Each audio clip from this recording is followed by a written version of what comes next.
Shalom, perkenalkan nama saya Zani Sardifai, NIM 10120210249, kelas B semester 2, Prodi Pendidikan Agama Kristen. Di video kali ini saya akan menjelaskan tentang Pancasila sebagai dasar nilai pengembangan ilmu. Nah, yang perlu kita tahu di sini adalah yang pertama, konsep Pancasila sebagai dasar nilai pengembangan ilmu.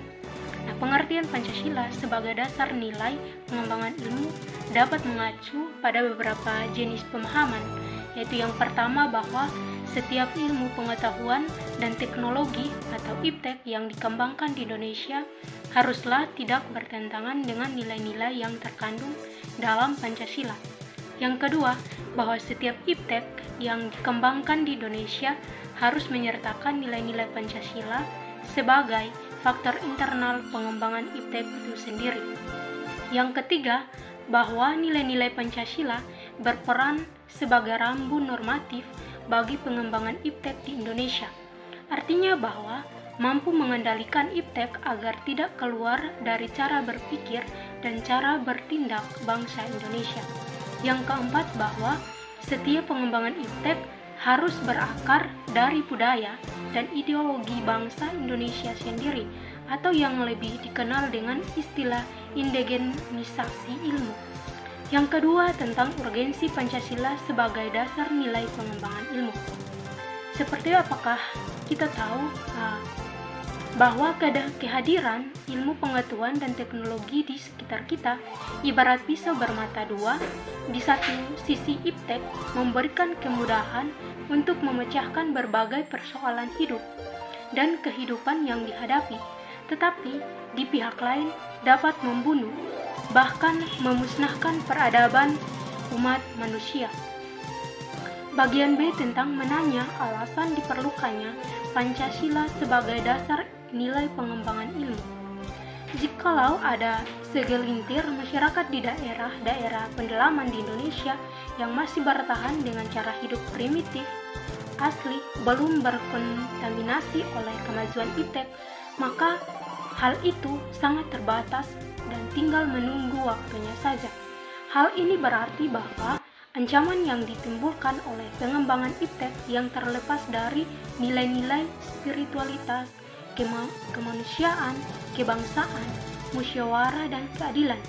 Ini berarti merupakan gejala yang merambah ke seluruh sendi kehidupan masyarakat yang berada di Indonesia. Bagian C tentang menggali sumber historis, sosiologis, politis tentang Pancasila sebagai dasar nilai pengembangan ilmu di Indonesia. Yang pertama adalah sumber historis Pancasila sebagai dasar nilai pengembangan ilmu di Indonesia. Dapat ditelusuri pada awalnya dalam dokumen negara, yaitu pembukaan Undang-Undang Dasar 1945 yang terdapat dalam alinea keempat pembukaan undang-undang tersebut, yang mengatakan bahwa mencerdaskan kehidupan bangsa itu mengacu pada pengembangan IPTEK melalui pendidikan. Yang kedua, mengenai sumber sosiologis Pancasila sebagai dasar nilai pengembangan ilmu di Indonesia. Nah, dapat ditemukan pada sikap masyarakat yang sangat memperhatikan dimensi ketuhanan dan kemanusiaan, sehingga manakala IPTEK tidak sejalan dengan nilai ketuhanan dan kemanusiaan, tetapi biasanya terjadi penolakan.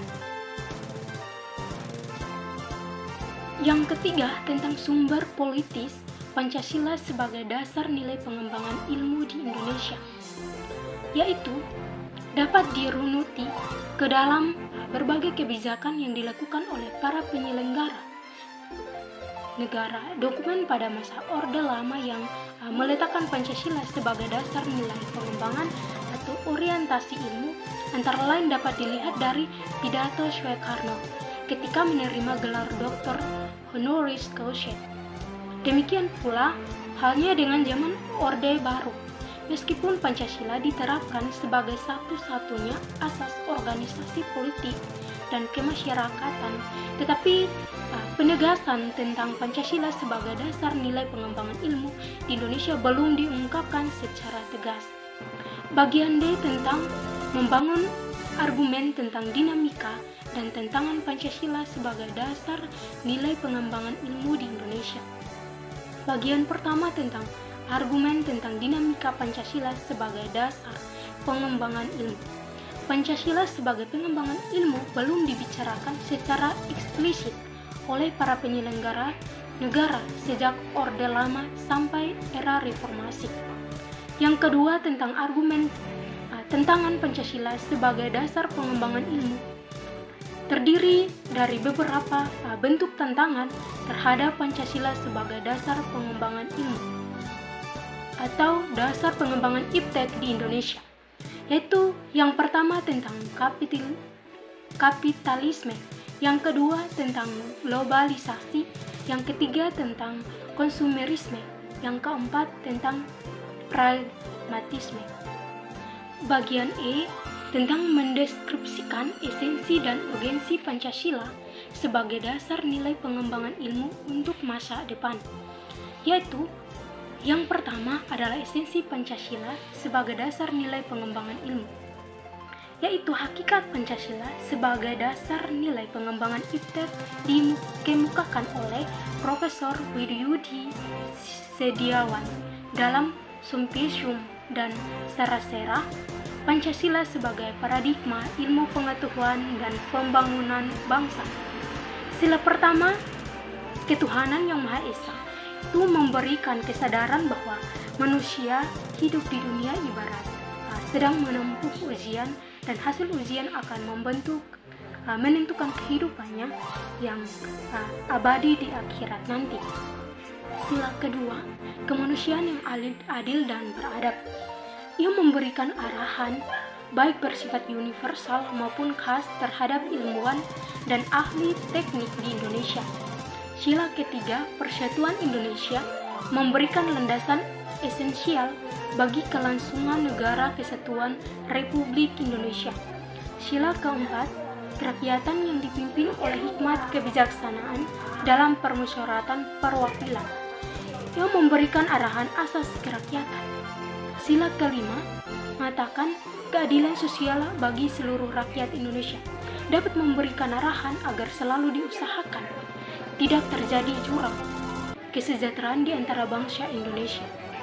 Ilmuwan dan ahli teknik yang mengolah industri perlu selalu mengembang. Yang kedua tentang urgensi Pancasila sebagai dasar nilai pengembangan ilmu. Pentingnya Pancasila sebagai dasar nilai pengembangan ilmu meliputi hal-hal sebagai berikut.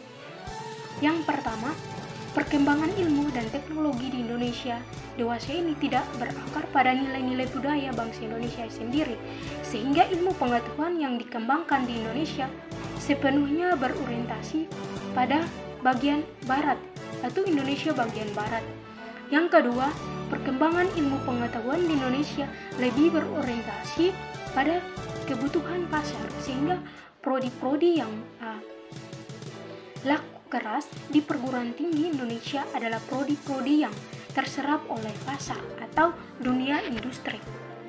Bagian ketiga, pengembangan ilmu pengetahuan dan teknologi di Indonesia belum melibatkan masyarakat luas sehingga hanya menyejahterakan kelompok elit yang mengembangkan ilmu. Demikian materi dari saya. Sekian dan terima kasih.